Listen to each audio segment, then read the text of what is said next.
सब लोग सॉल्व किए हो? कितने लोग यस का सर। सॉल्व नहीं हुआ है?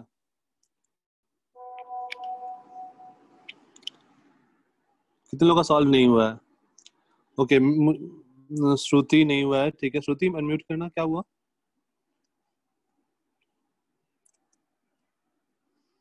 यस श्रुति, अनम्यूट कर सकती हो क्या? Yes sir. हाँ श्रुति, क्या हुआ? सर अभी तक लास्ट वाला नहीं हुआ है। अच्छा, लास्ट वाला नहीं हुआ है, ठीक है। कोई नहीं, कल छुट्टी है ना, कल हो जाएगा आई थिंक। Yes sir. ठीक है, ओके। और किसका नहीं हुआ है? आर्या, तुम्हारा भी कल तक हो जाएगा।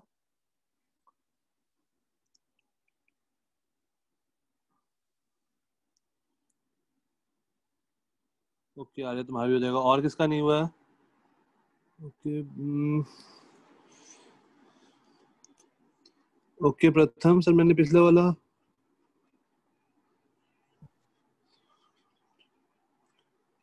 ओके, जिसका जिसका नहीं हुआ है वो कल तक ट्राई करो यार खत्म करने का। कल तक तुम्हारे पास टाइम है, कल, क्योंकि तुम लोग का छुट्टी भी रहेगा।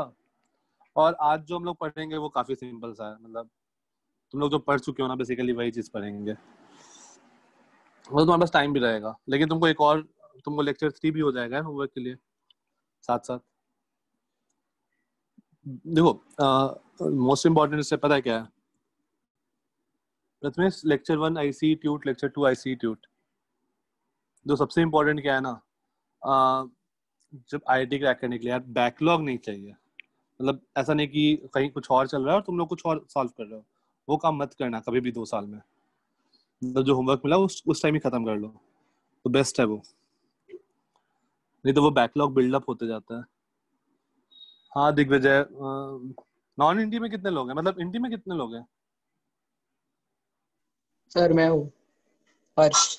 हर्ष, नवीन, ओके हर्ष, नवीन, अश्वित, आर्या। ओके देखो, इंटी वालों को ज्यादा प्रॉब्लम नहीं होता है, बट नॉन इंटी जो है ना, इनका स्कूल भी है, वो थोड़ा सा प्रॉब्लम जाता है उनको। तो अभी तो ठीक है, थोड़ा टाइम लगेगा तुम लोगों को कोप अप करने में, क्योंकि दोनों चीज साथ साथ चल रहा है। और स्कूल का सिलेबस काफी फास्ट चलेगा कंपेयर टू हम लोग के सिलेबस से। तो यार थोड़ा टाइम लगेगा, बट ठीक है, वो मैनेजेबल है। बाद में तुमको कोई दिक्कत नहीं है, ऐसा जो ज्यादा होल्ड नहीं करेगा। ठीक है, किसी को लेक्चर 2 में कोई डाउट है? लेक्चर 2 आईसीई और ट्यूट, नो सर। कोई डाउट किसी को? आसान था? Yes sir. या फिर लेक्चर 1 में भी अगर किसी को कोई डाउट है तो बता दो। किसी को कोई डाउट लेक्चर 1 या लेक्चर 2 में? हाँ प्रथम,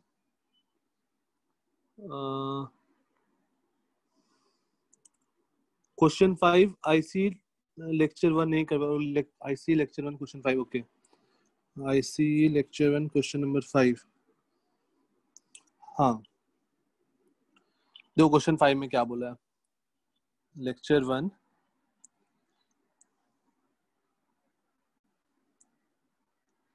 आईसी क्वेश्चन नंबर 5 क्या बोला है? 3 वेक्टर्स ऑफ इक्वल मैग्नीट्यूड से 5 makes an angle 120 degree with each other. नहीं, वेक्टर का ना बोले हो प्रथम?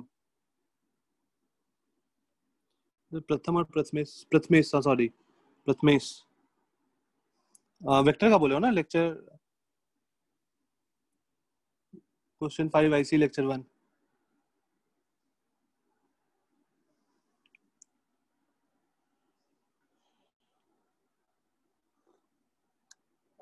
ओके देखो, क्वेश्चन नंबर 5 कैसे करना है, ये 5 दिया हुआ है, नेक्स्ट वेक्टर बोला है इससे 120 डिग्री एंगल बना रहा है, तो इससे 120 डिग्री एंगल कहीं इधर बनेगा, तो ये एंगल कितना हो जाएगा? 60।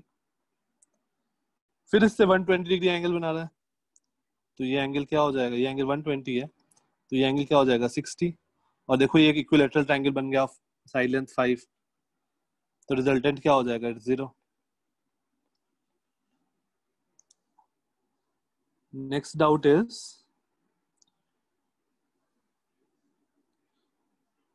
प्रथमेश समझ में आया ना ये क्वेश्चन?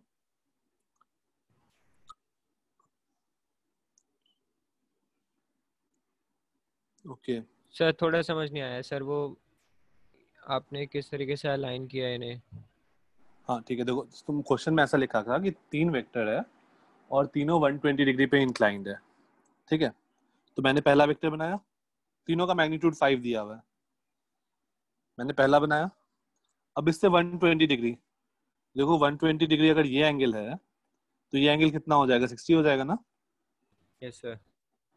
ठीक है, अब तीसरा वेक्टर जो है वो इससे 120 डिग्री, देखो यहाँ से 120 डिग्री बनाओगे तो ये एंगल 60 आ जाएगा, राइट।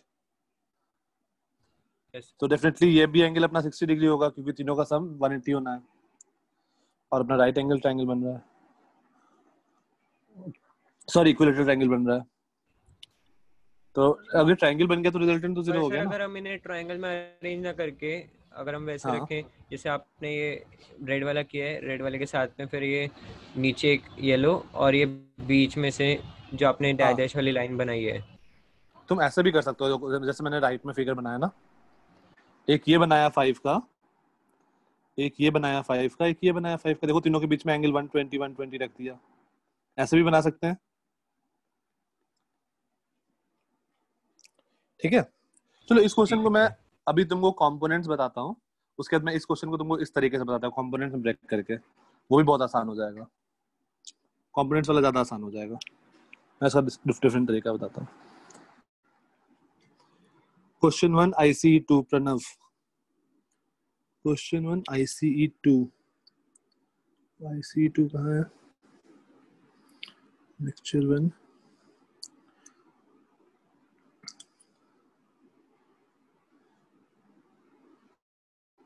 हाँ क्वेश्चन 1, हाँ क्वेश्चन 1 में क्या दिक्कत है Pranav, the vector sum of force of 10 newton and 6 newton can be, maximum value क्या हो सकता है 10 और 6 का, 16 और मिनिमम क्या हो सकता है 4 तो देखो आंसर 4 से 16 के बीच में कोई भी हो सकता है, यस सर तो आंसर क्या हो जाएगा, 2 न्यूटन पॉसिबल ही नहीं है, 18 पॉसिबल ही नहीं है, 20 पॉसिबल ही नहीं है, तो आंसर क्या होगा 8 न्यूटन। ओके सर ठीक है, नेक्स्ट आते हैं क्वेश्चन 6 ट्यूट 2, हाँ क्वेश्चन 6 ये ट्यूट का मुझे बोला है force of 1 newton 2 newton act along x equal to 0, x equal to 0 मतलब ये वाला लाइन येलो वाला, और यहाँ पर मुझे बोल रहा है फोर्स ऑफ 1 न्यूटन मतलब इधर की ओर 1 न्यूटन, और y इक्वल टू 0 मतलब ये ब्लू वाला लाइन, ये y इक्वल टू 0 है, और इधर की ओर फोर्स कितना है 2 न्यूटन, तो रिजल्टेंट क्या हो जाएगा प्रणव बताओ, under root a square plus b square plus 2ab cos 90, ये हम लोग फॉर्मूला पढ़े थे, सही है प्रणव, तो 1 प्लस 4 प्लस 0 दैट इज √5 बन गया, ओके सर ये तो cos 90, या फिर दूसरा तरीका हो सकता था कि तुम 1 न्यूटन को यहाँ बना दो, मूव कर सकते हैं हम लोग, और ये राइट एंगल ट्रायंगल बन रहा है, तो under root 4 plus 1 5, okay sir ठीक है। Lecture 1 tute 1 question 10, lecture 1 tute 1 question 10,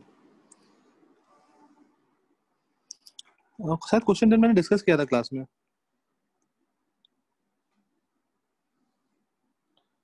नहीं, given a plus b equal to 0 out of the three vector 2 are in equal in magnitude, the magnitude of third vector is √2, okay। अब देखो ये कब होता है, question 10 tweet 1, तो a plus b plus c तो 0 है, मतलब ट्रायंगल बन रहा है, 2 are equal in magnitude, the magnitude of third is √2 times, तो डेफिनेटली मुझे कैसा दिख रहा है, ये b है ये a है और ये c अगर ऐसा होगा राइट एंगल ट्रायंगल तभी होगा ना, ये किसका डाउट था,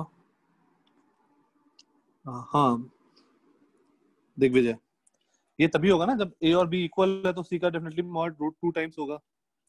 अब देखो मुझसे पूछा क्या है, angle between all the pairs of vector, A और बी के बीच का एंगल 90 डिग्री, सब बी बाकी और दोनों 45 हाँ तो ये 135 ये एंगल देखेंगे ना। सर इंटीरियर देखेंगे ना, इंटीरियर वाला। इंटीरियर नहीं, हम लोग वेक्टर का मतलब वेक्टर जिस डायरेक्शन में जा रहा है ना, उस पॉइंट, दोनों पॉइंट को फिक्स करते हैं, दोनों का टेल, और जब वो दोनों के बीच का जो एंगल आता है ना, वो हम लोग बोलते हैं angle between the two vectors. ऐसे डिफाइन किया गया है। ठीक है सर। ठीक है, और किसी का कोई doubt?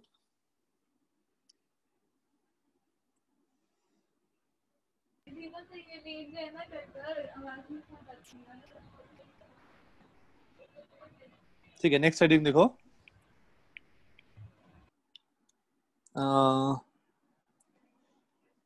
Multiplication of A vector by scalar. Multiplication of A vector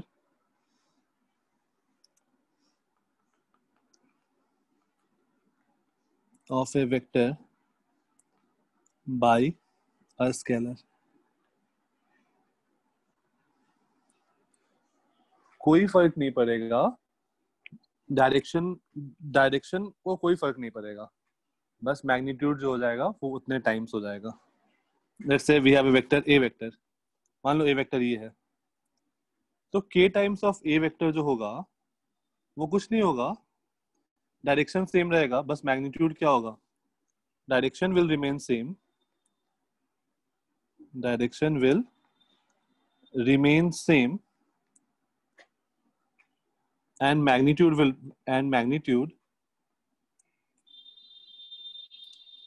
will become k times।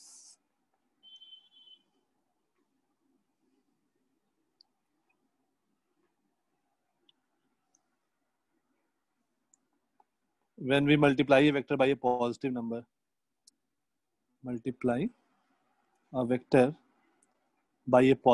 ध्यान देना कि पॉजिटिव होगा तभी, पॉजिटिव नंबर।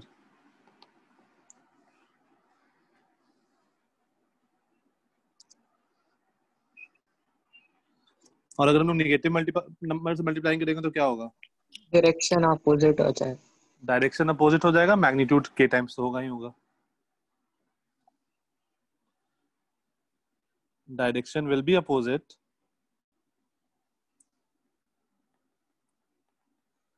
क्योंकि ए वेक्टर नॉर्मल है और माइनस ए वेक्टर क्या होता है, बस डायरेक्शन अपोजिट होता है। Direction will be opposite and magnitude will become k times when we multiply a vector by a negative number। when we multiply a vector by a negative number।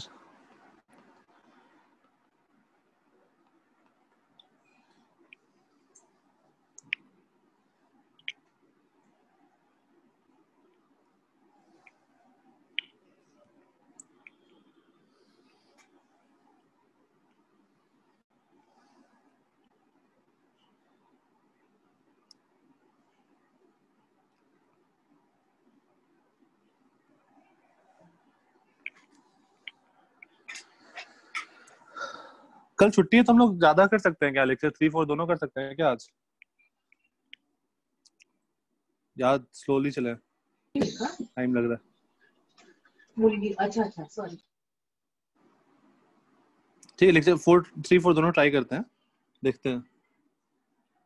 What is the exact value of 1 Newton. देखो एक doubt आया, what is the exact value of 1 Newton. 1 Newton का क्या मतलब है यार, अगर तुम कोई चीज जो या कोई भी सामान जो 100 ग्राम का है, तो वो जो तुम्हारे ऊपर फोर्स लगाएगा ना, अगर तुम उसको हाथ में लो, वो जो तुम्हारे ऊपर फोर्स लगाएगा ना, वो फोर्स होता है 1 न्यूटन। सर पर वो फोर्स भी वैरी करेगा ना। अब वो प्लेस टू प्लेस वैरी करेगा, मैं अर्थ पे बात कर रहा हूँ। अर्थ पे नॉर्मली अगर जी को मैं 10 ले रहा हूँ तो फिर वो 1 न्यूटन डिफाइन कर रहे हैं उसको। या फिर तुम ऐसा सोचो कि तुम कितना फोर्स लगाना पड़ेगा तुमको कि 1 kg का ब्लॉक का एक्सेलरेशन 1 मीटर पर सेकेंड स्क्वायर हो जाए, उसको हम लोग बोलते हैं 1 न्यूटन फोर्स। Okay sir. ये ज्यादा स्टैंडर्ड डेफिनेशन है, पहले वाला मैं ऐसे फील लेने के लिए बताया था।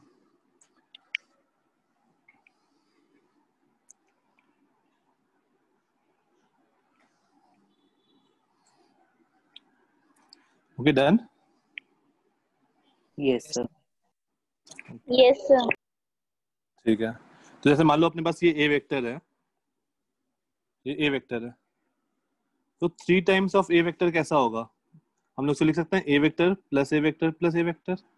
ये जो ओवरऑल वेक्टर होगा ये 3 टाइम्स ऑफ ए वेक्टर होगा, पूरा बड़ा सा यहाँ से स्टार्टिंग से एंड तक 3 बार ए वेक्टर को ऐड कर दिया। सिमिलरली अगर ये ए वेक्टर है तो माइनस ए वेक्टर कैसा होगा? Just opposite. ये सब में तो कोई दिक्कत नहीं होगा किसी को, आई थिंक। -2a कैसा हो जाएगा? क्या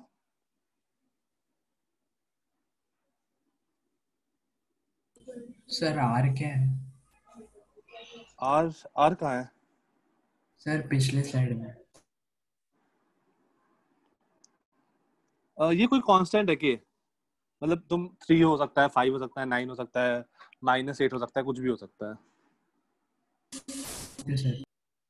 ठीक है, तो जैसे 3 टाइम्स ऑफ ए वेक्टर मुझे फाइंड करना था, तो मैं ए वेक्टर को यहाँ डाला, फिर से डाला, फिर से एक और बार डाला, और ये जो हो जाएगा ओवरऑल वेक्टर मेरा 3 ए वेक्टर हो जाएगा। ये 3 ए वेक्टर मेरा पूरा ये येलो वाला जो वेक्टर है दिस विल बी 3 है।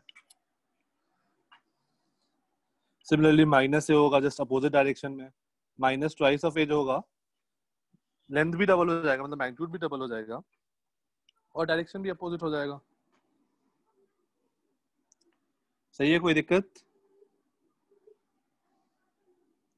No sir. ओके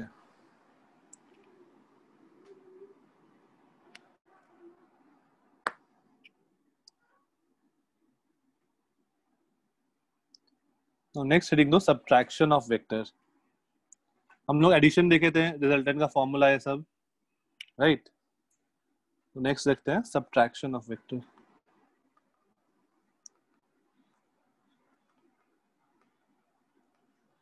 मान लो ओके, एक डाउट है, what is vector and what does it help us understand? अरे देखो, मैंने पहले लेक्चर में बताया था, वेक्टर जो होता है वो एक स्केल वेक्टर होता है, कोई भी क्वांटिटी होता है ना वो 2 टाइप का होता है, आइदर स्केलर और वेक्टर। स्केलर हुआ जैसे 5 kg, 10 मीटर, लेकिन वेक्टर हुआ जैसे तुमको डायरेक्शन भी स्पेसिफाई कर रहा है कि यार तुम फोर्स जो है वो 10 न्यूटन लगा रहे हो, लेकिन किस डायरेक्शन में लगा रहे हो। अगर तुम डायरेक्शन के साथ बता रहे हो ना तो वो तुम्हारा वेक्टर हुआ। अब जैसे मान लो तुम दिल्ली से लखनऊ गए, तो तुम लेट से 800 किलोमीटर गए, तो वो तो तुम्हारा मैग्नीट्यूड बता दिया, लेकिन तुम किस डायरेक्शन में गए, टुवर्ड्स ईस्ट गए, अगर तुम ये साथ साथ मेंशन कर रहे हो तब तुम वेक्टर बता रहे हो। ठीक है, तो वेक्टर हम लोग को डायरेक्शन बता रहा है, दैट इज इम्पोर्टेंट। क्योंकि मान लो तुम ऐसा है यार, एक बंदा यहाँ है ए, एक बंदा यहाँ है बी, इन दोनों के बीच में डिस्टेंस है 200 मीटर। ठीक है, ये आदमी इधर देख रहा है, इसने बी से पूछा तुम मेरे से कितना डिस्टेंस पे हो, तो बी बोला 200 मीटर, तो बोला ठीक है मैं आता हूँ तुम्हारी तरफ, और ये रैंडम सा इधर से इधर चला गया 200 मीटर, और फिर बी को बोल रहा है तुम तो मिले ही नहीं मुझे, मैं 200 मीटर आया था। ऐसा नहीं होगा ना। तो ये सब चीज के लिए हमारे लिए वेक्टर इंपॉर्टेंट है। ओके आर्यन, डायरेक्शन और मैग्नीट्यूड दोनों इंपॉर्टेंट है। ठीक है, अब आते हैं सब्ट्रैक्शन ऑफ वेक्टर पे। तो मान लो तुम्हारे पास ये ए वेक्टर है और ये बी वेक्टर है, तो पहले तो ए प्लस बी वेक्टर बताओ कैसा आएगा। ए प्लस बी वेक्टर ड्रॉ कर लो।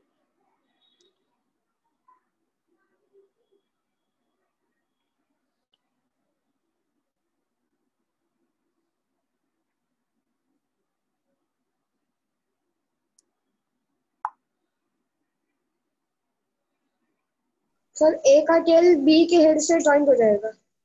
हाँ, ए का टेल या ए का हेड ना बी के टेल से ज्वाइन करूंगा, ऐसा बनाऊंगा ना, और फिर उसके बाद ये जो होगा ये मेरा ए प्लस बी वेक्टर हो जाएगा। पहले तो मुझे ये स्टेप करना पड़ेगा, ये ए वेक्टर है, ये बी वेक्टर है,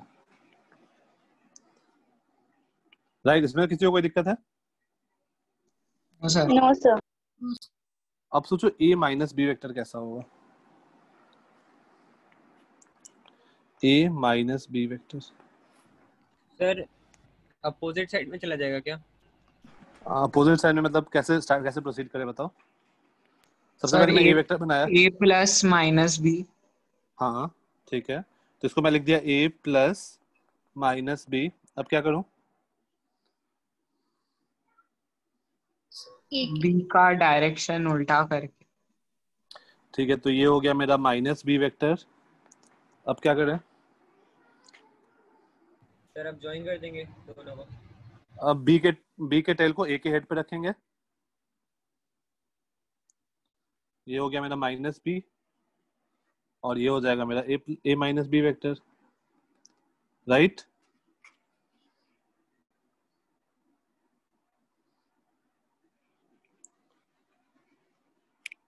ये समझ में आया? यस।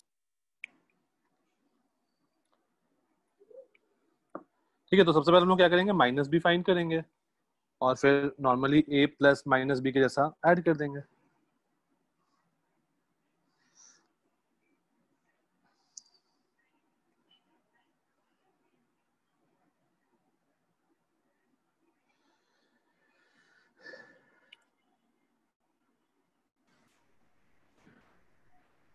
ठीक है,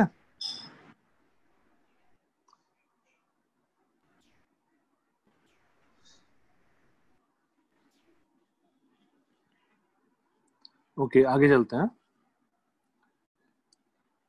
जैसे मान लो ये वेक्टर है ए, ये वेक्टर है बी, मैं पैरेललोग्राम बना रहा हूँ। बी का जो एरो है वो ए के एरो से इंटरसेक्ट होगा ना।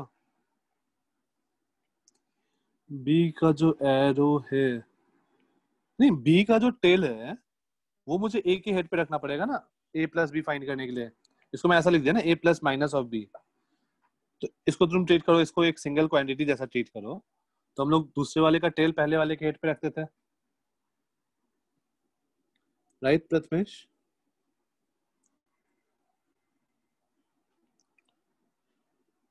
तो मैंने टेल रखा और फिर फाइनल ज्वाइन कर दिया। अच्छा अभी मैं एक वो बना रहा हूँ, हाँ पैरेललोग्राम।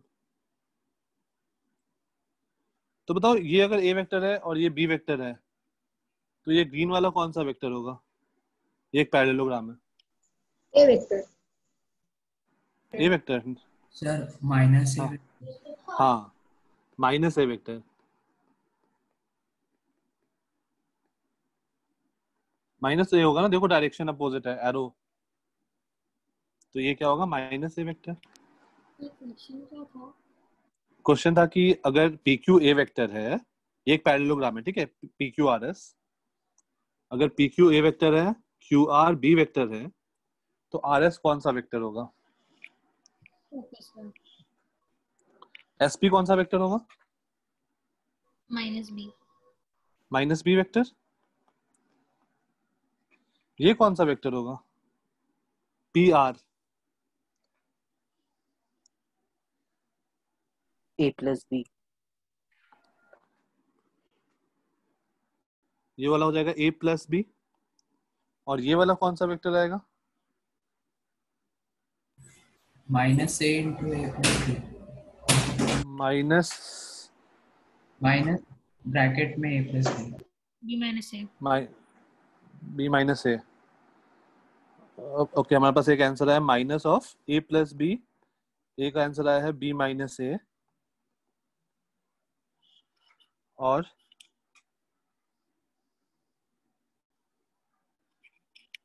सर एक बार क्वेश्चन रिपीट करना। क्वेश्चन है कि क्यूएस वेक्टर क्या होगा? क्यूएस वेक्टर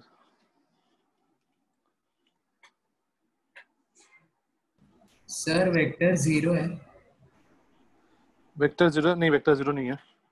क्यूएस वेक्टर दिख रहा है ना, जीरो नहीं होगा। ओके, एक और आंसर है B minus A,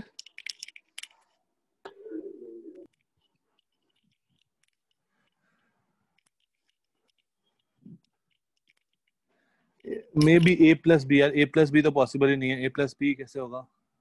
okay A minus B, B minus है, एक आया A minus B, B minus है। अच्छा कैसे सोचेंगे, बेस्ट वे क्या है सोचने का? Sir best way out. तीनों वेक्टर तो हेड टू टेल टच हो रहे हैं, हाँ तो 0 आना चाहिए। तीनों का रिजल्टेंट 0 होना चाहिए, बहुत सही तरीका।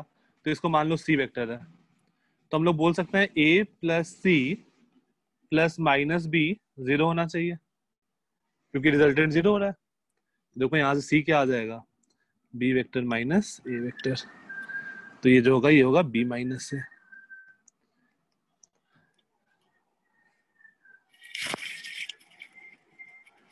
सही है, समझ में आया ये? यस। तो हम लोग हर बार देखेंगे अगर रिजल्टेंट मेरा 0 हो रहा है ना, तो मेरा बहुत सही चीज है वो, उससे अपना काम बहुत सिंपल हो जाता है।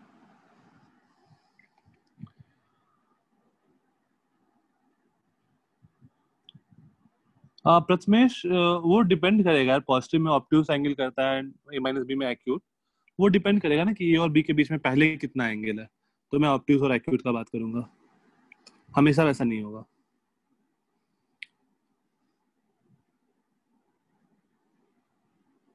सर ये इक्वल्स टू 0 कैसे हुआ? देखो ये तीनों मिला के क्या बना रहा है, एक ट्रायंगल बना रहा है ना। Yes sir. तो तुम जहां से स्टार्ट किए थे तुम वहीं पहुंच गया, पी से स्टार्ट किए थे, A vector plus C vector plus minus of B vector, तुम वापस से वहीं पहुंच गए, तो 0 हो गया ना। हाँ सर ठीक। ठीक है ओके। तो देखो हम लोग का अगर दो वेक्टर है तो उससे हम लोग एक पैरेललोग्राम बनाएंगे, तो एक वेक्टर का जो डायगोनल होगा उसका लेंथ जो होगा वो a प्लस बी का मॉड होगा, और दूसरा जो होगा वो b माइनस ए का मॉड होगा, राइट?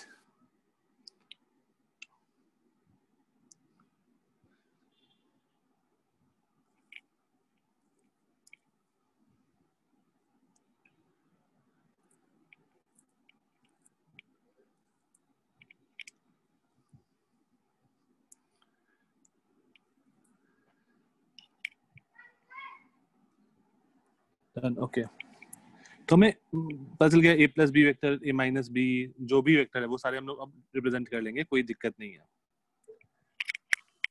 नेक्स्ट हेडिंग दो, जो अभी तक का सबसे इंपॉर्टेंट है, कंपोनेंट ऑफ ए वेक्टर। ये पूरे 2 साल रहेगा तुम्हारे साथ, हमेशा काम का चीज है, बहुत काम का चीज है, तो बिल्कुल ध्यान से समझना। तो कोई भी वेक्टर क्वांटिटी, मतलब जिसका डायरेक्शन भी है और जिसका मैग्नीट्यूड भी है, उसको अगर मान लो एक ही प्लेन में है वो वेक्टर, मान लो ये वेक्टर है ऐसा एक्स वाई प्लेन में, तो मैं इसको हमेशा 2 म्यूचुअली परपेंडिकुलर एक्सिस में ब्रेक कर सकता हूँ। ठीक है, a vector in a plane, a vector in a plane can always be split as a sum of two mutually perpendicular vectors, या फिर can always be split as a sum of two mutually perpendicular vectors। हाँ उसी का बात कर रहा हूँ Aditya, perpendicular vector. जैसे मान लो ये वेक्टर है, मैं इस वेक्टर को ऐसा लिख सकता हूँ ना कि ये ब्लू वाले वेक्टर प्लस ये इस ग्रीन वाले वेक्टर का सम है, हमेशा ऐसा लिख सकता हूँ। सिमिलरली मान लो मेरे पास ये वेक्टर होता है ब्लैक वाला, तो मैं इसको ये वेक्टर ग्रीन वाला प्लस रेड वाले के टर्म में लिख सकता हूँ। देखो हमेशा कोई एक वेक्टर एक्स एक्सिस के लॉन्ग है और दूसरा वाई एक्सिस के लॉन्ग है। अगर मेरे पास कहीं भी वेक्टर होता है ये, तो मैं इसको ये वेक्टर प्लस ये वेक्टर लिख सकता था। नहीं तो मैं कोई भी वेक्टर को दो म्यूचुअली परपेंडिकुलर वेक्टर के टर्म में लिख सकता हूँ अगर वेक्टर प्लेन में है तो। सर इसमें मतलब रिलेशन नहीं आएगा जिसमें 2 a² b² आता था। हाँ वो आएगा √a² + b² आ जाएगा 90 डिग्री पे है ना, तो cos 90 वाला टर्म 0 बन जाएगा। वैसे उसको फिर ऑब्वियस √a² + b² ग्राफ वाले से क्या स्टार्टिंग से समझाओ ना, ग्राफ वाले से।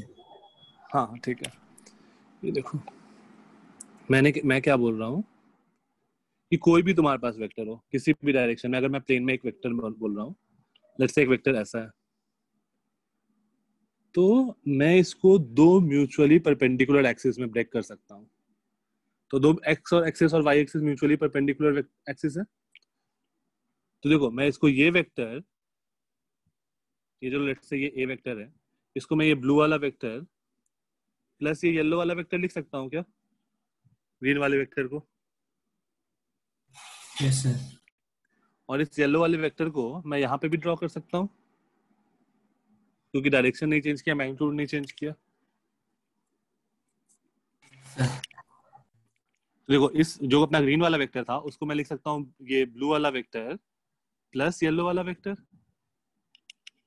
तो देखो मैंने एक वेक्टर को दो vector along mutually perpendicular axis break कर दिया। ठीक है,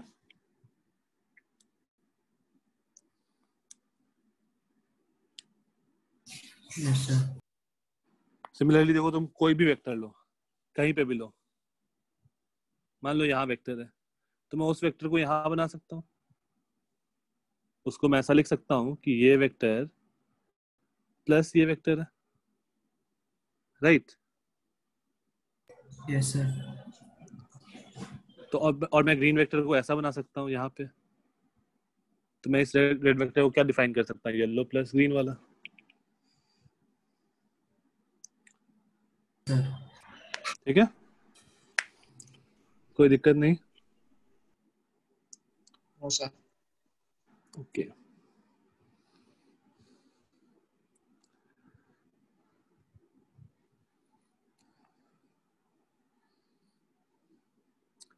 ठीक है, आगे चलते हैं।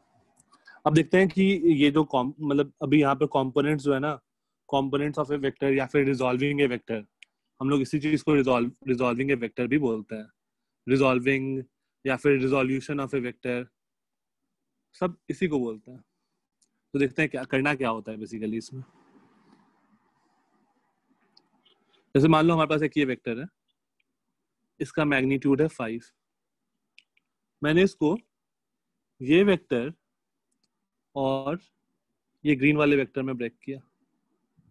Let's say this angle is 37 degree. तो येलो वाले वेक्टर का मैग्नीट्यूड कितना होगा? 30 sin 37 डिग्री। नहीं 5 sin 37 डिग्री। नहीं, येलो वाले का cos 37 डिग्री। हाँ, और ग्रीन वाले का sin 37। एग्जैक्टली। तो देखो ये ग्रीन वाला वेक्टर जो है वो यहाँ पे है बेसिकली। इस ट्राइंगल में देखो, let's say this is O A B, तो क्या मुझे दिख रहा है tan नहीं, cos 37 is equals to base upon hypotenuse, और दिस इंप्लाइज OA जो होगा वो 5 cos 37 होगा। और similarly sin 37 equal to AB upon 5 hypotenuse, और this implies AB equal to 5 sin 37। 5 cos 37 क्या हो जाएगा? 5 इंटू, एक मिनट प्रथम, 4/5, और ये आ जाएगा 5 इंटू 3/5। तो इसको हम लोग, इसका लेंथ जो होगा वो 4 होगा और इसका लेंथ जो होगा वो 3 होगा। तो ग्रीन वाला वेक्टर होगा उसका लेंथ 3 होगा। Okay, just hold on a minute, ये नोट कर लो।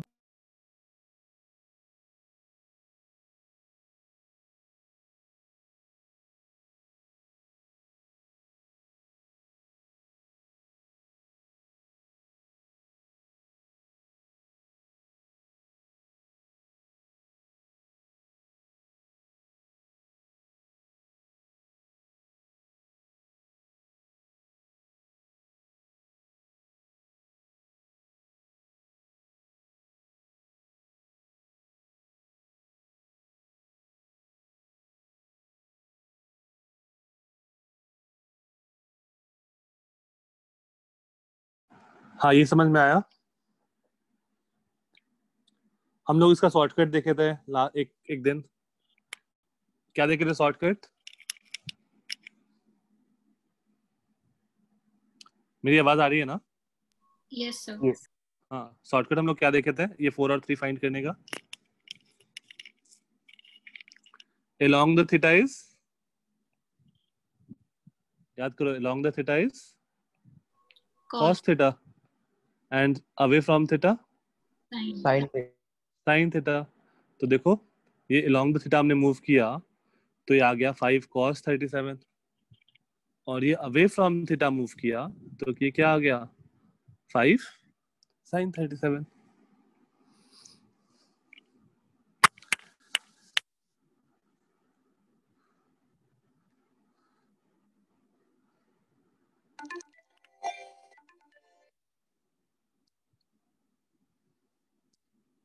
Okay done. तो आपको ये कैसे आया कि 37 is 4/5? ये मैंने बताया था ना तुम लोग cos 37 का वैल्यू। ये वाला ट्रायंगल मैंने बोला था तुम लोग को याद करने को। ये एंगल 37 है, ये एंगल 53 है, तो ये 3 ये 4 ये 3 होता है, ये 4 होता है, ये 5 होता है। ये ट्रायंगल बहुत इंपॉर्टेंट है, याद कर लो। Okay sir. और याद रखने का तरीका क्या है? Side opposite to smaller side is smaller. देखो 37 के अपोजिट सबसे छोटा है, 53 के अपोजिट उससे बड़ा है, और 90 के अपोजिट सबसे बड़ा है।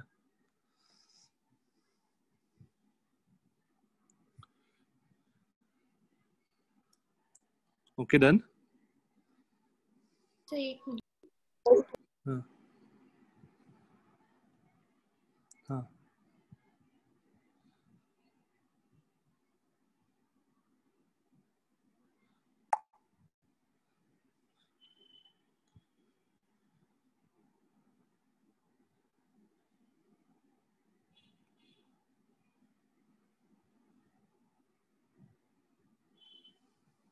हो गया सर, थैंक यू।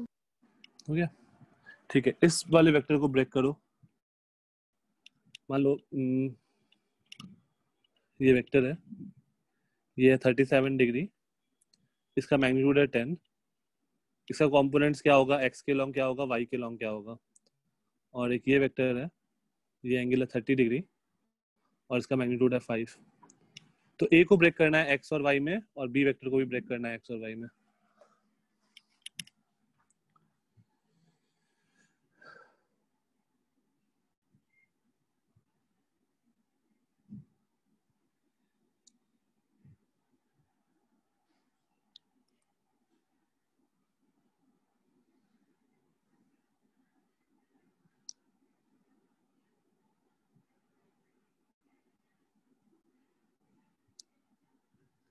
सर इसमें फाइंड क्या करना है?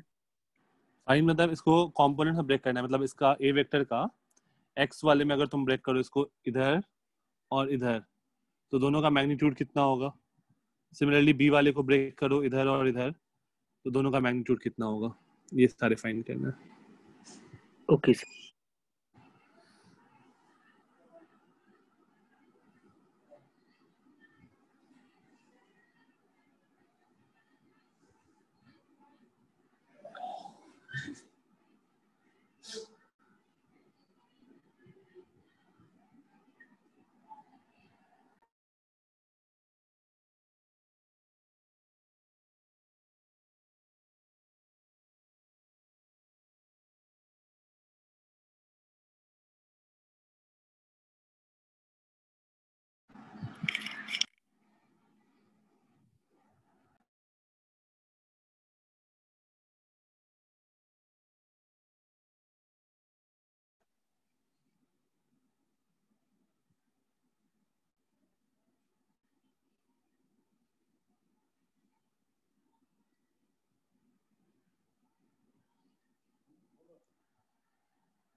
हो गया, आ गया।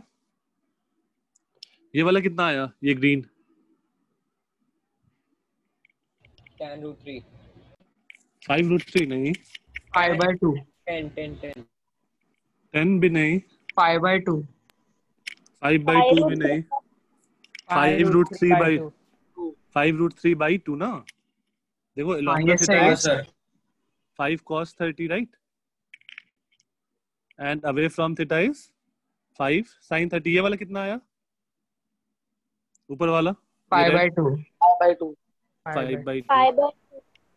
ठीक है. ये ब्लैक वाला कितना आया? 8 8. ओके, 8 आ गया सबका. 10 cos 37. Yes sir. और किसी का नहीं आएगा तो बताना यार, किसी का अगर रह रहा होगा तो. और नीचे वाला रेट कितना आएगा? 6. हाँ प्रथम. तो मेरा आ ही नहीं रहा सर इनमें से एक भी. इनमें से एक भी नहीं आ रहा. कैसे, क्या किए तुम? सर पहले तो इधर साइन थीटा लगा वो, हाँ सर साइन थीटा का फॉर्मूला लगाया था इसमें साइन 30 डिग्री का ऊपर वाले में. हाँ. तो सर साइन 30 1/2 इक्वल्स टू में नहीं, इक्वल टू में नहीं ना. ये वाला जो लेंथ होता है ना वो होता है 5 sin 30 डायरेक्टली. प्रथम ये देखो, अगर मान लो तुम्हारा ये लेंथ 5 है, ये एंगल 30 है, तो जो ये वाला लेंथ होता है ना ये डायरेक्टली 5 cos 30 हो जाता है, और ये वाला 5 sin 30. तो देखो तुमको sin 30 तो 1/2 पता था, तो 5 into 1/2 आ गया. यूज करने की जरूरत नहीं है. नहीं, तुम डायरेक्ट आंसर लिख सकते हो. वही तो मैं बताया तुमको शॉर्टकट. ठीक है सर. ट्रिग्नोमेट्री यूज करोगे तो भी तुम्हारा वही सर आंसर पाई आएगा. भी होता है या कोई और वैल्यू भी होगी? कुछ भी होगा. along the theta is cos theta, away from theta is sin theta. ठीक है sir. Just a minute Aditya. हाँ, sin 37 का वैल्यू कैसे आया Aditya? Again back to this triangle ऊपर वाला. देखो sin 37 क्या आएगा? 3/5 परपेंडिकुलर अपॉन हाइपोटेनस.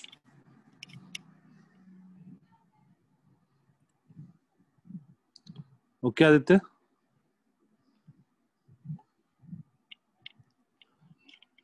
ये ट्रायंगल, हाँ ये ट्रायंगल बहुत इंपॉर्टेंट है यार, मतलब हर जगह काम आएगा. 3 4 5 53 37 और 53 का यूज करने के लिए.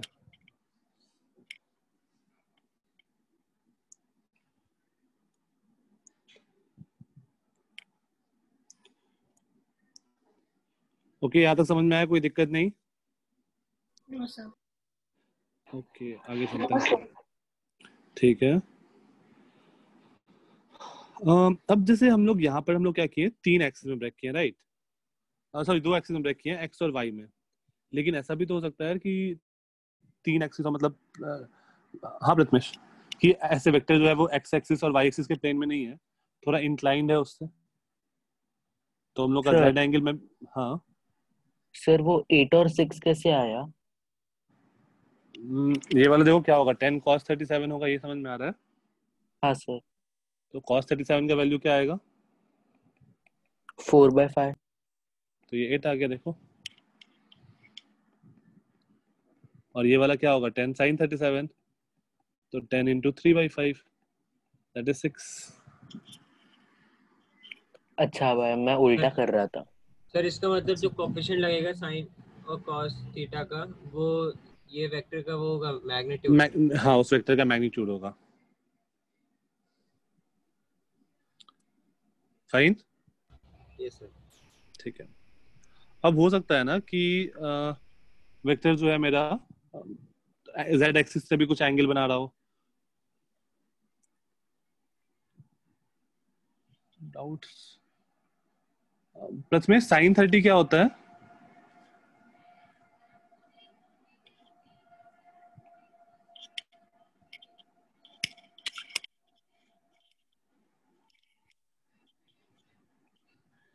देखो ये 5 है प्रथमेश, ये 5 है, तो 5 into sin 30 that is 5/2.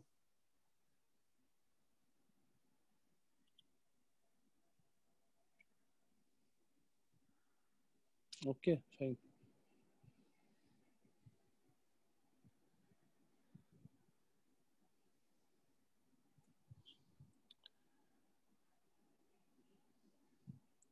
ठीक है, अब आगे चलते हैं। अब देखो, जैसे मान लो तुमसे क्वेश्चन कैसा पूछेगा। यस, हाँ आदित्य, यही होता है वेक्टर रिजोल्यूशन। क्वेश्चन, मैं तुम्हारे बुक का पहला क्वेश्चन डिस्कस कर रहा हूँ। क्वेश्चन पूछा है, the resultant of 3 vectors of magnitude 1, 2 and 3 units of magnitude 1, 2 and 3 units and whose directions are along and whose directions are along the sides of a equilateral triangle, the sides of a equilateral triangle taken in the same order is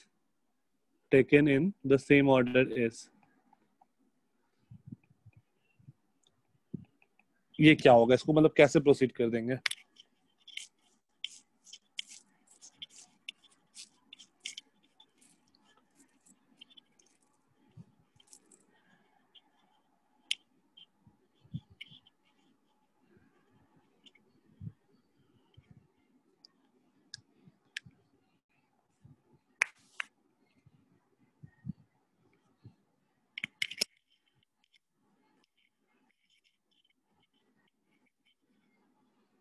आपने taken के बाद क्या लिखा है?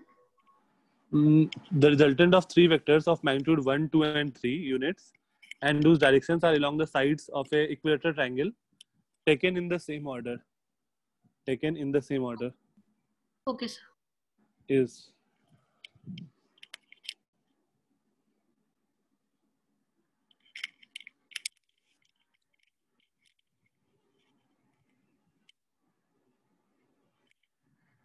नहीं हर्ष, magnitude अलग अलग है ना?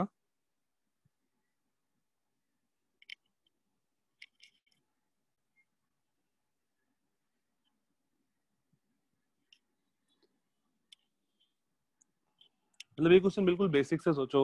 इक्विलेटरल ट्रायंगल बनाओ, जो साइड डबल है उसका लेंथ डबल करो। नहीं हर्ष, उसके बाद सोचो क्या हो रहा होगा। जो सबसे पहला काम करो, इक्विलेटरल ट्रायंगल बनाओ और फिर 1, 2 और 3 मैग्नीट्यूड वाइज बनाओ। 1 यूनिट का इक्विलेटरल ट्रायंगल बना लो, फिर तीनों फोर्स बनाओ, फिर सोचो।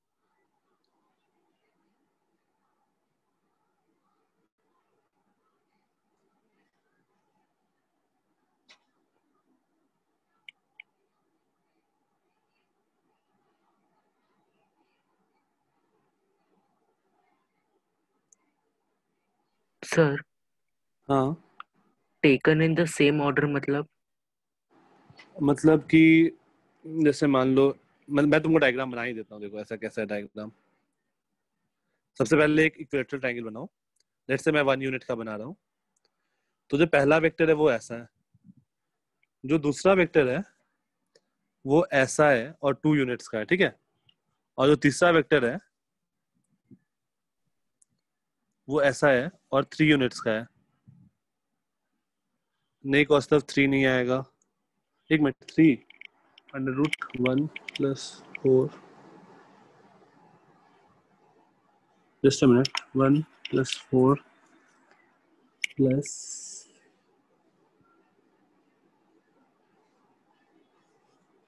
नहीं यार, 3 नहीं आना चाहिए। एक बार चेक करो।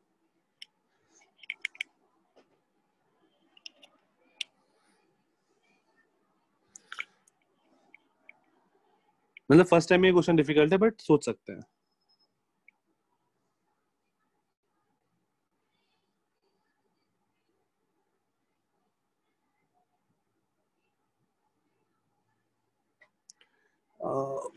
रिजल्टेंट क्वेश्चन में लिखा है ना, द रिजल्टेंट, पहला लाइन।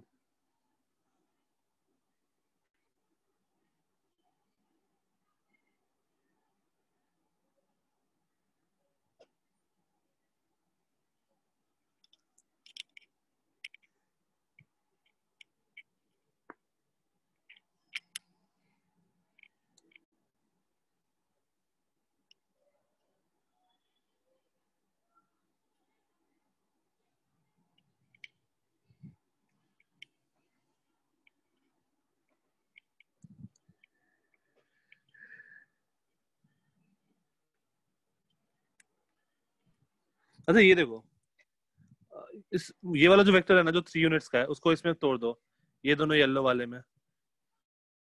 सिमिलरली इसको ऐसा ये 3 रेड वाले में तोड़ दो। अब सोचो,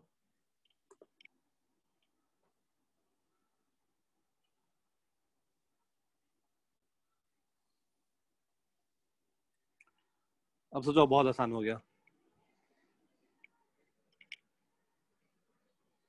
नहीं आदित्य, 0 नहीं होगा आंसर। रूट 14 हो सकता है। 6 नहीं, 6 नहीं आएगा। रूट 14 भी इनफैक्ट नहीं आएगा।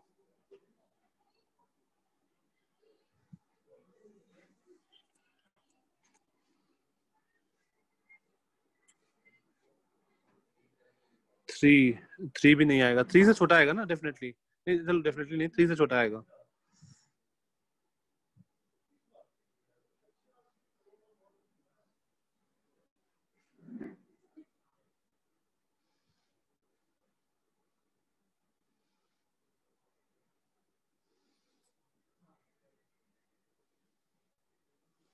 अच्छा ये देखो, क्या ये green plus yellow plus red, यहाँ पर जो मैं अभी ब्लैक से बना रहा हूँ, ये ब्लैक प्लस ये 0 होगा?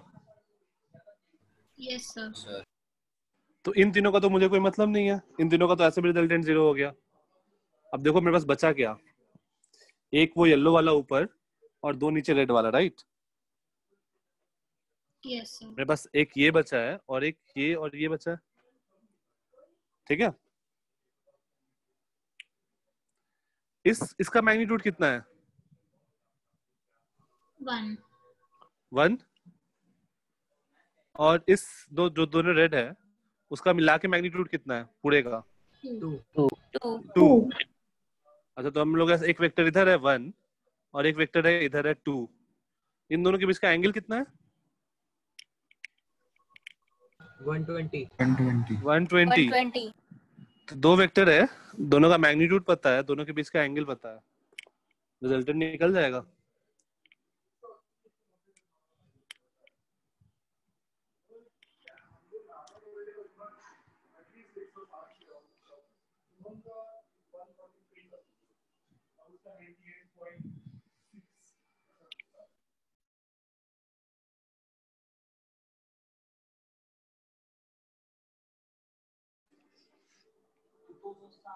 √5। ओके, देखो अब क्या होगा resultant, √2² plus 1² plus 2ab cos 120। तो ये क्या आ जाएगा? 4 + 1 5। 2 कैसे आया? 3 आएगा ना, √3 आएगा ना?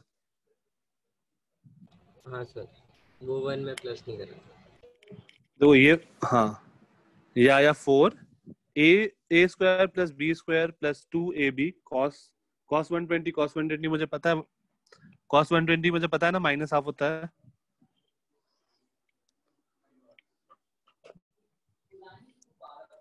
तो मैंने पुट कर दिया बस -120। ठीक है, किसी को कोई दिक्कत?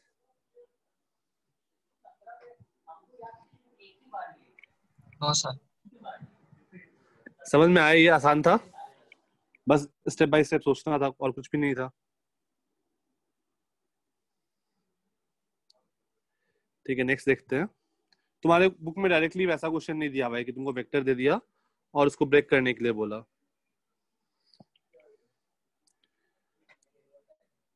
हाँ, एक और सिमिलर क्वेश्चन है, नहीं एक क्वेश्चन पूछा है वैसा, ठीक है, एक क्वेश्चन ऐसा पूछा है, मतलब मैं एग्जैक्टली वो क्वेश्चन नहीं डिस्कस कर रहा हूँ। मान लो ऐसा है, एक फोर्स इधर लग रहा है ऑफ मैग्नीट्यूड 10, एक इधर है such that this angle is 30 degree, और एक इधर है such that this angle is 37 degree. मतलब एक फोर्स F1 तुम बोल दो 10 न्यूटन है, F2 और F3 मुझे नहीं पता, F2 और ये F3 मुझे नहीं पता। बेसिकली ये एक मास है, इस पर F1, F2, F3 तीन फोर्स लग रहा है।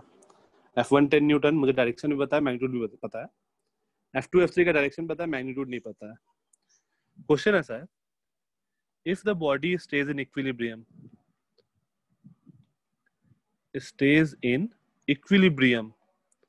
find the value of F1 and F2. Find the value of F1 and F2. दो इक्विलिब्रियम पे क्या होता है, नेट फोर्स 0 होना चाहिए इक्विलिब्रियम पे, along all axis या फिर along x axis, along y axis। इसको सोचो कैसे प्रोसीड करेंगे।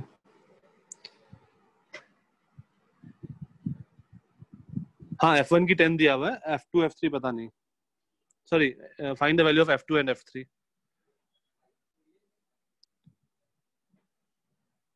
F2 and F3।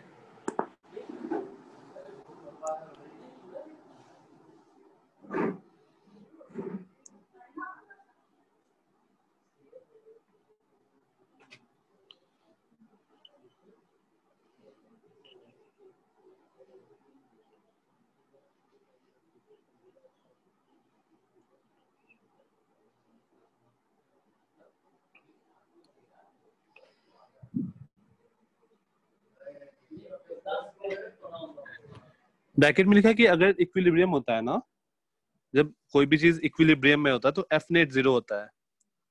इक्विलिब्रियम का मतलब है कि force along x net force along x 0, net force along y 0। Equilibrium तुम लोग को अभी पता नहीं, इसलिए मैं बता रहा हूँ, एग्जाम में ऐसा नहीं लिखा होगा, मतलब अभी वाले एग्जाम में, फाइनल एग्जाम में नेट फोर्स अलोंग x 0 होना चाहिए और Fy भी 0 होना चाहिए। ये कंपोनेंट्स का क्वेश्चन है।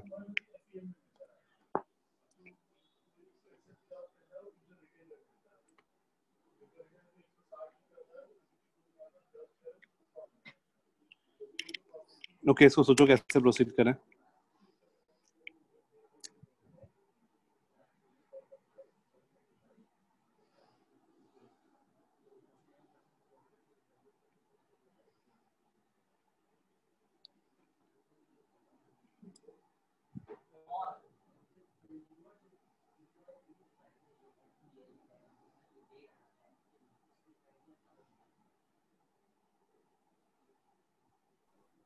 सर तो क्या इसमें x cos 30 इक्वल टू 0 लिखेंगे? नहीं, F cos 30 इक्वल टू 0 नहीं। देखो, सबसे पहले तो कंपोनेंट ब्रेक करो। इसका इधर वाला कंपोनेंट कितना आएगा?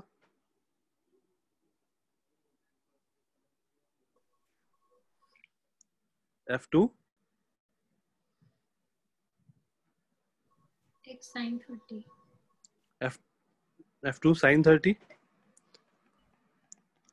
और ऊपर वाला कंपोनेंट कितना आएगा? cos 30, F2 cos 30। सिमिलरली इसका ब्रेक करो, इसका इधर वाला कंपोनेंट कितना होगा? cos 37, F3 cos 37, और इसका इधर वाला कंपोनेंट कितना होगा? F3 sin 37, F3 sin 37। अब सोचो कि x एक्सिस के लॉन्ग जितना फोर्स लग रहा है वो 0 होना चाहिए, तो हम लोग यहां से क्या लिख सकते हैं?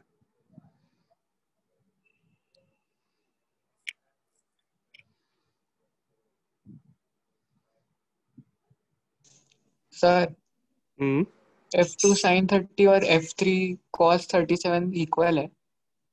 नहीं, इक्वल नहीं है, इक्वल नहीं लिख सकते हैं। चलो देखो, पीछे की तरफ क्या क्या फोर्स लग रहा है? F2 sin 37 पीछे लग रहा है, सॉरी F2 sin 30 पीछे लग रहा है, और F3 cos 37 पीछे लग रहा है, राइट? ये दोनों फोर्स पीछे लग रहा है, और आगे की ओर फोर्स कौन सा लग रहा है? 10। तो क्या हम लोग बोल सकते हैं F2 sin 30 plus F3 cos 37, इन दोनों का सम कितना होना चाहिए? 10। सिमिलरली y में देखो क्या आ रहा है,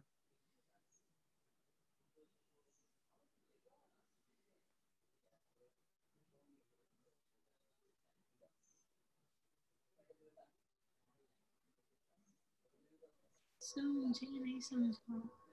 ठीक है, ओके। देखो हम सर, मुझे क्या भी करना नहीं है, समझ रहा। ठीक है रुको, मैं काम करता हूँ, इसको हटाता हूँ। कंपोनेंट्स ब्रेक वो तो समझ में आया ना? हाँ सर। Yes sir. कॉस्ट, ठीक है। अब देखो, अब अगर तुमसे ऐसा कोई बोले कि कोई बॉडी इक्विलिब्रियम में है, इक्विलिब्रियम मतलब उस पर कोई भी नेट फोर्स नहीं लग रहा है, ठीक है? मान लो तुम्हारे पास एक कॉपी रख दो अपने टेबल पे, उस पर कोई फोर्स नहीं लग रहा है, मतलब हॉरिजॉन्टल डायरेक्शन में कोई फोर्स नहीं लग रहा है, तो वो मूव नहीं कर रहा है, राइट? अब तुम उस पर फोर्स लगाओ तो वो मूव कर जाएगा, तुम उसको पुश करो तो वो मूव कर जाएगा। तो जब तक वो रुका हुआ है तब तक क्या, उस पर कोई फोर्स नहीं लग रहा है, उसको हम लोग बोलते हैं इक्विलिब्रियम में है, ठीक है?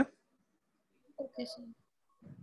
तो देखो हम लोगों ने क्या किया, पीछे क्यों, देखो ये जो फोर्स है, ये F2 जो है, F2 को हमें ऐसे इधर और इधर ब्रेक कर सकते हैं। Yes sir. सिमिलरली F3 को भी मैं इधर और इधर ब्रेक कर सकता हूँ। यस। तो देखो पीछे कितना फोर्स लग रहा है, ये दोनों फोर्स पीछे लग रहा है, F2 sin 30 और F3 cos 37 वो पीछे लग रहा है, हाँ सर। और 10 न्यूटन का फोर्स क्या हो रहा है, आगे लग रहा है। यस। तो अगर नेट फोर्स 0 होना चाहिए, मतलब मान लो दो आदमी पीछे खींच रहा है 5 और 5 से, और एक आदमी आगे खींच रहा है 10 से, तो वो बराबर हो जाएगा ना? Yes sir. तो हम लोग लिख सकते हैं नीचे वाला क्या क्या क्या प्लस F3 cos 37, ये दोनों होना चाहिए 10 के बराबर, तभी वो उस पर नेट फोर्स नहीं लगेगा। Yes sir. अभी समझ में आया? तो इसमें ऊपर और नीचे वाले फोर्स का कोई रोल नहीं है? नहीं आ रहे ऊपर और नीचे वाले पे भी आ रहा है।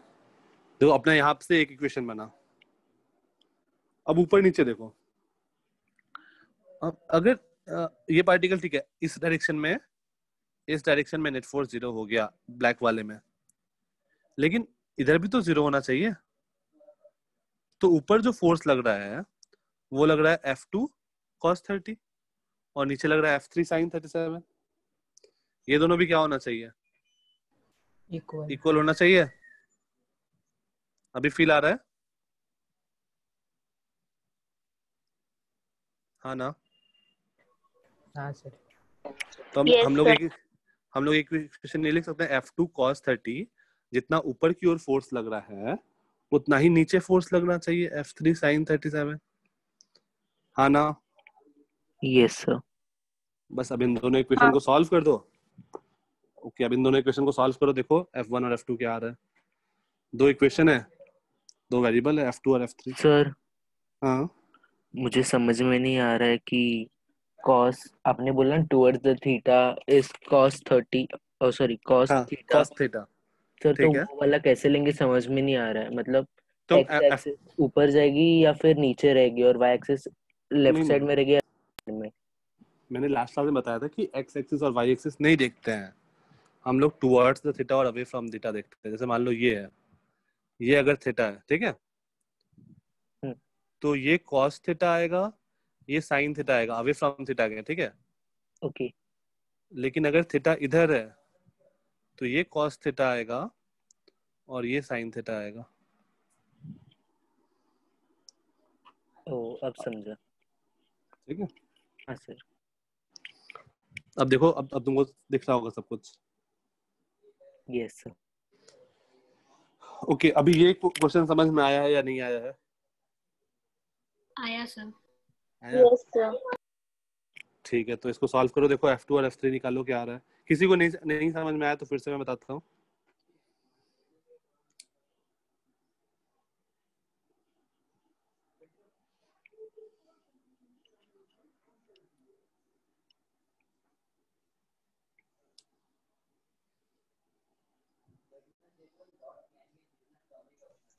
सर इसमें आगे F2 में cos 30 की वैल्यू पुट करनी है ना? हाँ मतलब cos 37 sin 30 सबकी वैल्यू पुट करो और फिर F2 और F3 का दोनों का वैल्यू निकालो कि F2 कितना आ रहा है F3 कितना आ रहा है। Okay sir.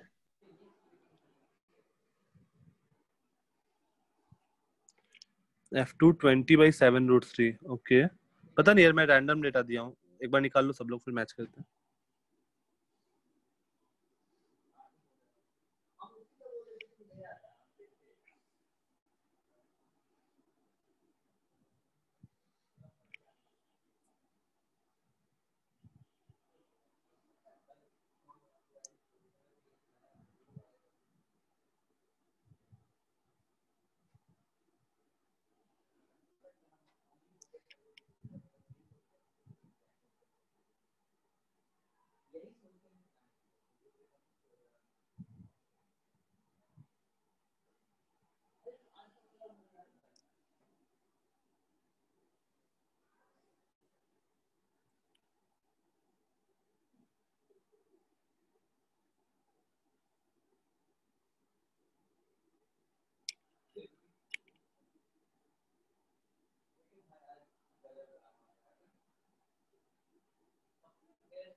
और किसी का आया F1 F2 का वैल्यू?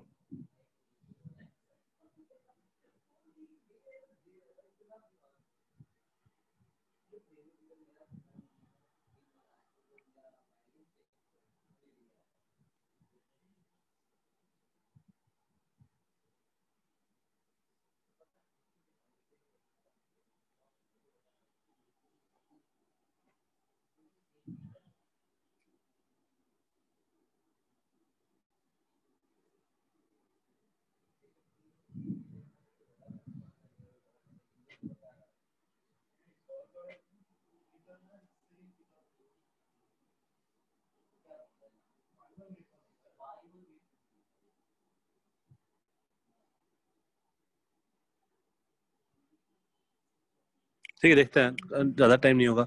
F2 sin 30 मतलब sin 30 क्या होता है 1/2। F2 और 4.22 हर्ट्ज ओके। तो हम लोग यहाँ से लिख सकते हैं F2 sin 30 मतलब 1/2। F3 आ रहा है 39.45 ओके। देखते हैं F2 sin 30 plus F3 cos 37 plus F3 cos 37 मतलब 4/5 इक्वल टू 10 दिया हुआ है। और मेरे पास इक्वेशन है F2 cos 30 F2 cos 30 cos 30 is √3/2 is equals to F3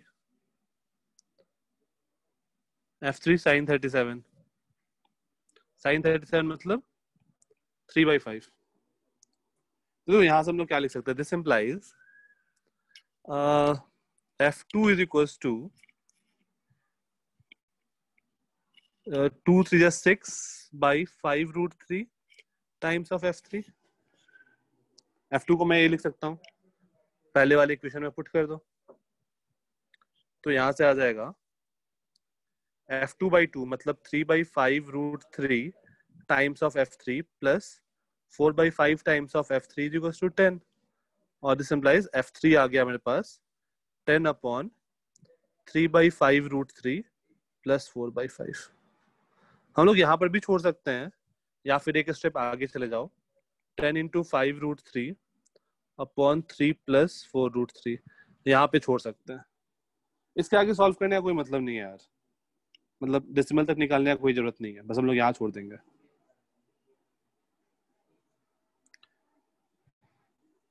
sir हाँ √3/2 कैसे आया उधर?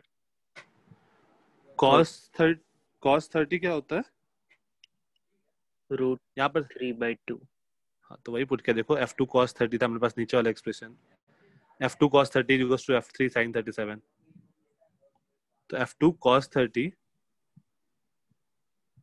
Okay equals to f3 sin 37. अच्छा ओके प्रथमेश किसका है?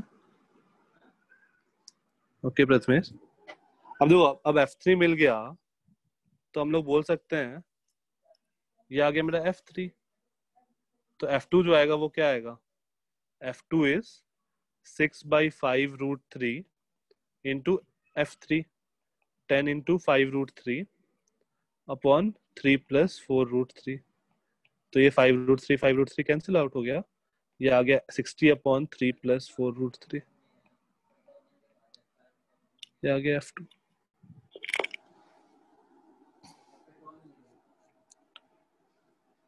ठीक है, मतलब ये डेटा वाइज के लिए क्वेश्चन नहीं था, बस क्वेश्चन ये था कि तुमको ये समझ में आया कि इक्विलिब्रियम का मतलब क्या होता है, मतलब इक्विलिब्रियम लिखा है इसका मतलब हमें क्या करना है, ये समझ में आया?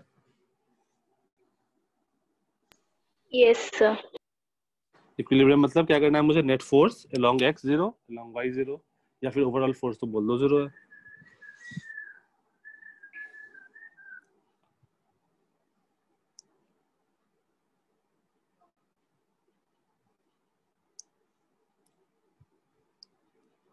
डन, कोई दिक्कत? Sir 1 minute, last slide. हाँ,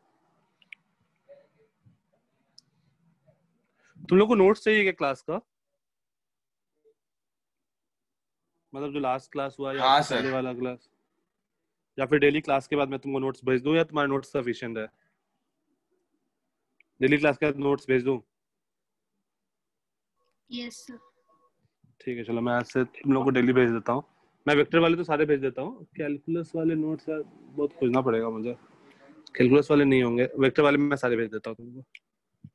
सर डन. हो गया सबका? किसी को कोई दिक्कत नहीं है? नो. ओके, नेक्स्ट आते हैं. जस्ट एक और क्वेश्चन करते हैं सेम का टाइप का. एक तुम्हारे बुक का क्वेश्चन है, क्वेश्चन नंबर 7. अच्छा, तुम लोग का होमवर्क क्या रहेगा? 8 क्वेश्चन है, उसमें मैं पहला क्वेश्चन डिस्कस कर दिया हूँ, तो तुम्हारे पास बच रहा है तुम्हारे पास बच रहा है 2 क्वेश्चन, मतलब दूसरा क्वेश्चन भी डिस्कस करने जा ही रहा हूँ. तो 6 क्वेश्चन है और तुम्हारे पास कल पूरे दिन है, और परसों क्लास के पहले तक सबमिट करना है. ठीक है, 6 क्वेश्चन है बस तुमको सॉल्व करना है. सर लेक्चर ऐसे 3. वाले ही सिर्फ क्वेश्चन आईसी है. है, ट्यूट नहीं है ना? हाँ, इसमें बस ट्यूट है, आईसी नहीं है. आईसी इसमें बुकलेट में है ही नहीं, तो केवल तुमको ट्यूट करना है.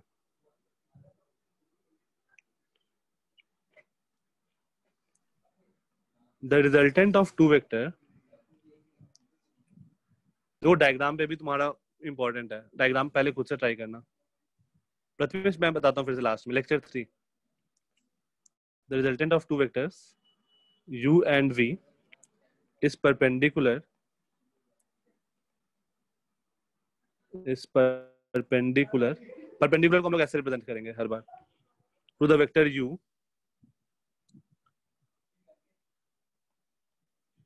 and its magnitude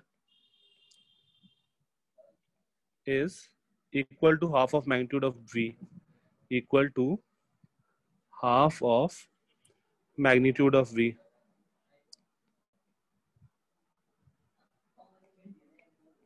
Magnitude of v. The angle between u and v in degree is, the angle between u and v in degree is. Diagram important है, डायग्राम सही से बनाना, फिर तुम्हारा क्वेश्चन सॉल्व हो जाएगा. सोच सोच के बनाना.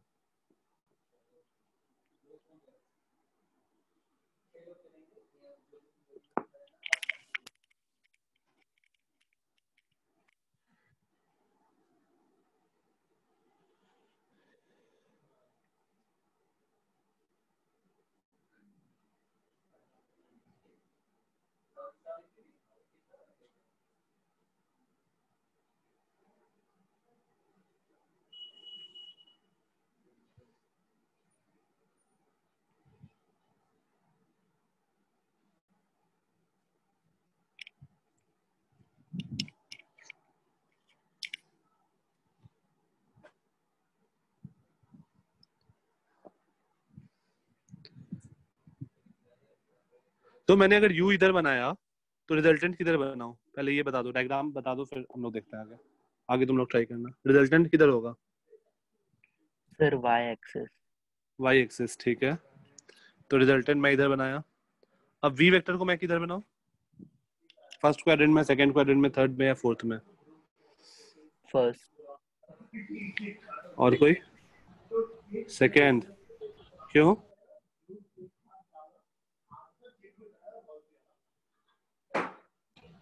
ऐसे ही सर। ऐसे ही। सेकंड सही आंसर है, बट ऐसे ही। और कोई रीजन?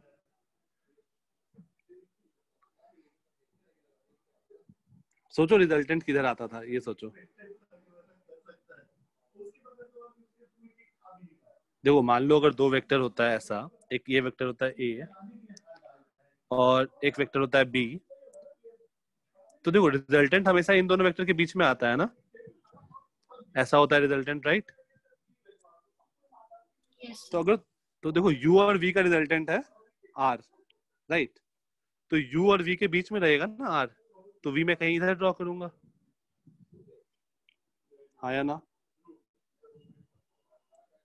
हाँ सर। अभी फील आ रहा है कि वो सेकंड क्वाड्रेंट में होगा।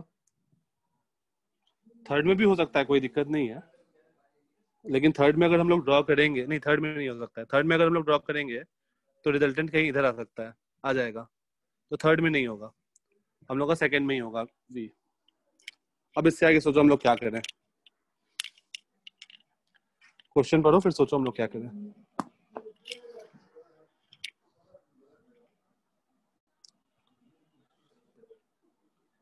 सर लेकिन यू और वी का टेल में कनेक्ट हो रहे हैं ना। हाँ तो ठीक है ना, u v ऐसा बना दिया। अब देखो ये u v वेक्टर है ना, तो रिजल्टेंट वो हो गया r वेक्टर, सही है?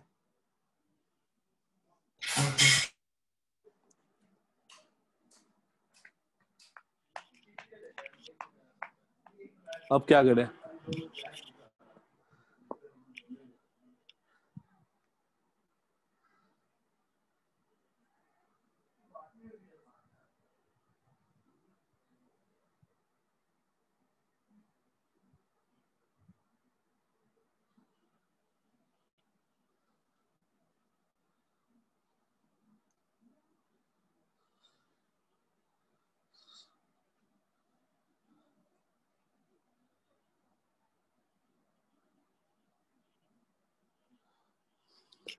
अब देखो मान लो ये एंगल तो हमें पता 90 है, मान लो ये एंगल थीटा है, लेट्स से वो एंगल थीटा है। वी सही है हर्ष, अब तुम्हारा आंसर आ गया हर्ष। बस तुमको थीटा का वैल्यू मिल गया तो टोटल एंगल कितना हो गया?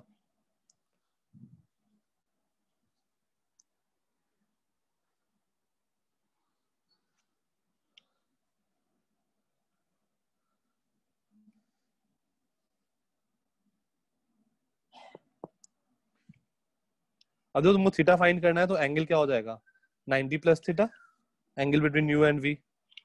तो समहाउ तुम सोचो थीटा कैसे फाइंड किया जाए।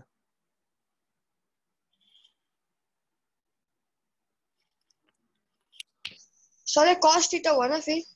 हाँ तो देखो हम लोग ऐसा लिख सकते हैं ना, कंपोनेंट्स ब्रेक करो, तो ये तो है u, इसका मैग्नीट्यूड तो u ही होगा, जो ऊपर वाला जो मैग्नीट्यूड होगा v वाला, ये होगा v cos थीटा, और इधर वाला जो मैग्नीट्यूड होगा वो होगा v sin थीटा। कंपोनेंट्स को ब्रेक कर दिया, राइट? अब देखो मुझे क्या बोला क्वेश्चन में कि जो रिजल्टेंट है to the vector u and its magnitude is equal to half of the v। इसका मतलब क्या है? v cos थीटा जो है ये मेरा रिजल्टेंट है, रिजल्टेंट इस डायरेक्शन में। इसका मतलब मैं लिख सकता हूँ mod of v sin theta जो होगा वो मॉड u के बराबर होगा, क्योंकि आगे पीछे रिजल्टेंट मेरा इधर आ रहा है, रिजल्टेंट मेरा किधर जा रहा है? ऊपर की ओर। एक बार ध्यान से समझना, रिजल्टेंट अगर मेरा ऊपर जा रहा है मतलब आगे भी इधर हॉरिजॉन्टल डायरेक्शन में जा रहा है ना, तो हॉरिजॉन्टल डायरेक्शन में 0 होना चाहिए। ये फील आ रहा? सर v sin थीटा और v cos थीटा सेम कैसे हो गया? v sin थीटा और v cos थीटा सेम नहीं हुआ। v ये मैं u के बराबर लिख रहा हूँ, u।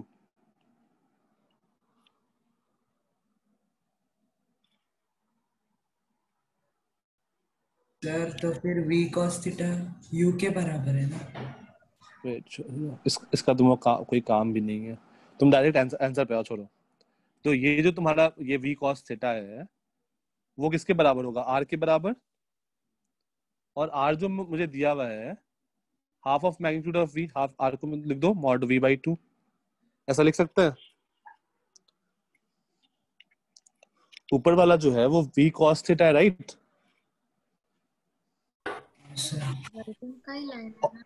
एक मिनट, ये समझ में आ रहा है सबको? ऊपर वाला जो है वो v cos थीटा है और वो r है, ये समझ में आ रहा है? Yes sir. यस और r जो है वो मॉड v/2 के बराबर है। तो यहाँ से मेरे पास क्या इन्फॉर्मेशन मिल गया? सही है, आ गया cos theta is equals to 1/2 और this implies theta equal to 60 degree. तो थीटा मुझे 60 मिल गया, तो आंसर क्या आ जाएगा? 150 डिग्री। ये टोटल एंगल कितना हो जाएगा? 90 plus theta, that is 90 plus 60, that is 150 degree.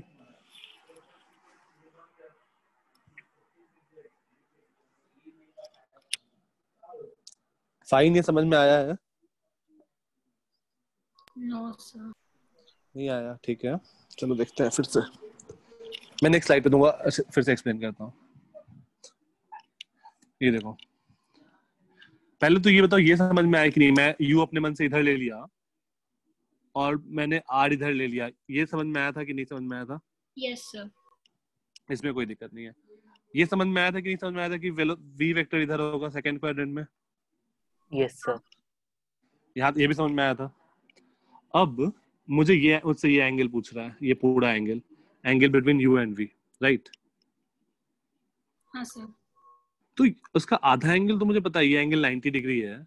तो मैं अगर ये एंगल निकाल लिया तो आंसर क्या होगा? 90 प्लस थीटा। यहाँ तक भी कोई दिक्कत नहीं? No sir. ठीक है, अब मुझे क्या करना है? समहाउ थीटा निकाल लेना, अपना काम बन जाएगा। कोई दिक्कत नहीं सर। अब देखो, अब कंपोनेंट्स में ब्रेक करो। तो ये u है, ये जो होगा v sin थीटा, इसका जो मॉड्यूलस होगा वो होगा v cos थीटा। इसमें कोई दिक्कत? नो। यहाँ भी कोई दिक्कत नहीं। अब देखो क्या बोला तुमसे क्वेश्चन में कि रिजल्टेंट जो है वो ऊपर की ओर है, मतलब इन तीनों वेक्टर का जो एडिशन है, ये प्लस ये मतलब बेसिकली u प्लस v करना है, मतलब बेसिकली मैं इन तीनों वेक्टर को ऐड कर रहा हूँ ना, ऐसा लिख सकता हूँ? हाँ सर। तो इन तीनों वेक्टर का जो रिजल्टेंट है वो ऊपर है। What does this mean? कि जितना ये है उतना ही ये है, ये दोनों एक दूसरे को कैंसिल कर दिया, जितना आगे उतना पीछे, दोनों कैंसिल हो गया। Yes sir. तो एक एक्सप्रेशन हम लोग यहाँ से लिख सकते हैं, mod of v sin theta is equals to mod of u, right? Okay. ये सब लोग को समझ में आया है, mod of v sin theta equal to mod of u? क्योंकि ये इस क्वेश्चन में काम नहीं था, लेकिन तुमको बाद में काम पड़ेगा। ये समझ में आया है? तो मॉड ऑफ v क्यों लिया, ये नहीं समझ में आया। मॉड ऑफ v मतलब v वेक्टर था ना, तो मैं मॉड इसलिए लगाया ताकि उसका मैग्नीट्यूड बस ले लूं। बेसिकली ये क्या होगा? v sin थीटा होगा ना? तो था नहीं ना, x एक्सिस पे थोड़ी ना था वो वेक्टर, वो तो नहीं, जब मैं v लिख रहा हूँ ना, तो v तो एक्चुअली एक वेक्टर है ना।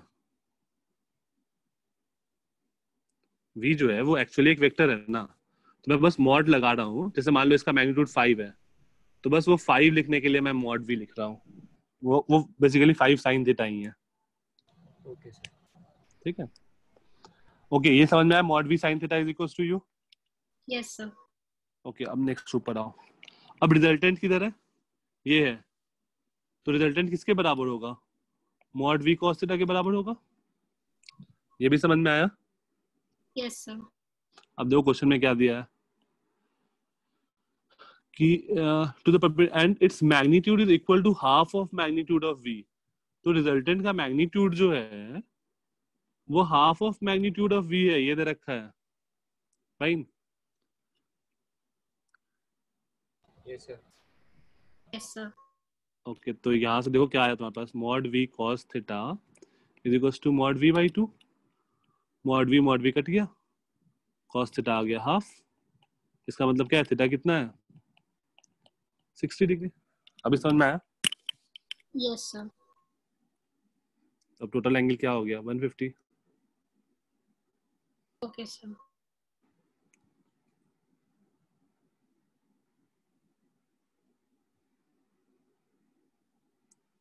ठीक है, कोई दिक्कत नहीं।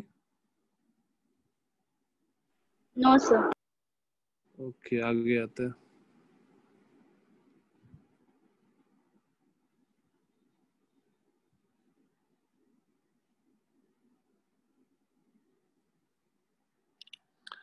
ठीक है, तुम लोग का होमवर्क क्या रहेगा, लेक्चर 3 क्वेश्चन नंबर 1 to 8, जिसमें से मैंने क्वेश्चन नंबर 1 और 7 करवा दिया है।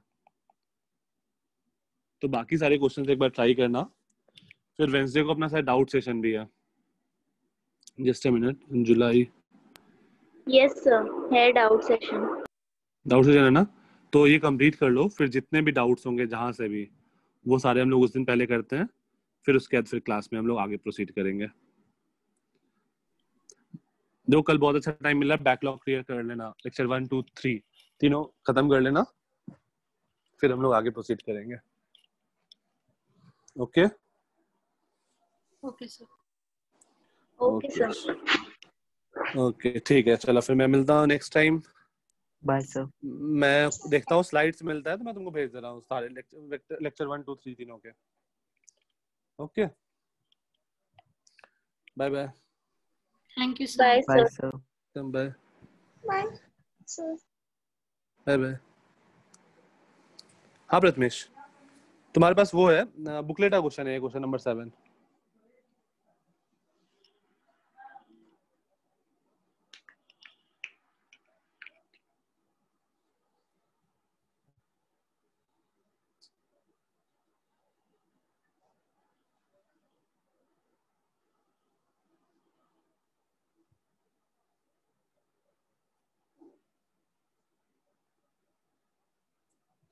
Okay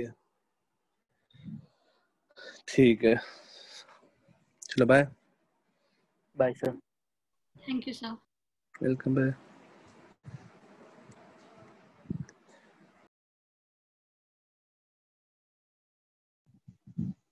Meow.